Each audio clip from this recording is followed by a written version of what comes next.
C'est un record absolu. 1655 milliards de dollars, c'est le montant des dividendes versés en 2023 par les plus grandes entreprises mondiales à leurs actionnaires. Le constat est fait par le groupe Janus Henderson, gestionnaire mondial d'actifs. Ces 1655 milliards de dollars reflètent une hausse de 5,6% de dividendes versés par rapport à 2022 et comparé à 2019, soit avant la crise du Covid.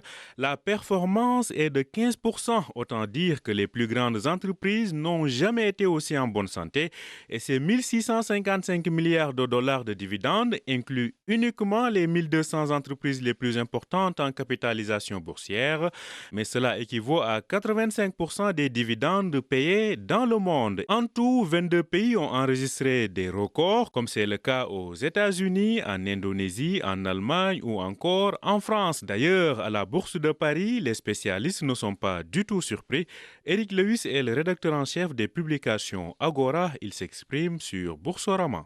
Alors, comment expliquer ça? Vous avez d'abord la maîtrise des coûts. Vous avez vu, après le Covid, il y a eu une restructuration massive faite par les grosses boîtes françaises. Et puis, on a ce fameux pricing power qu'on a dans le luxe. C'est une sacrée performance dans la mesure où également on a eu en 2023 une Chine qui était vraiment aux abonnés absents avec une croissance de 5%, mais de gros problèmes structurels, notamment dans l'immobilier. Une zone euro avec une croissance zéro. Et puis, il y a simplement les États-Unis qui ont un peu donné le là.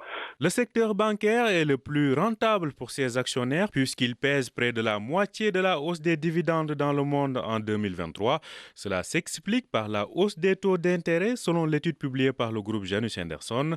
Les mastodontes qui exploitent les matières premières demeurent aussi très rentables, mais la nouveauté vient des entreprises technologiques.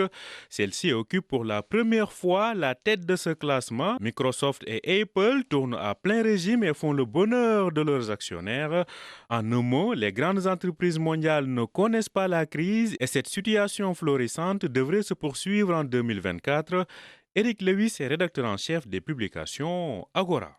Quand on regarde un petit peu leurs déclarations, les perspectives sont plutôt favorables.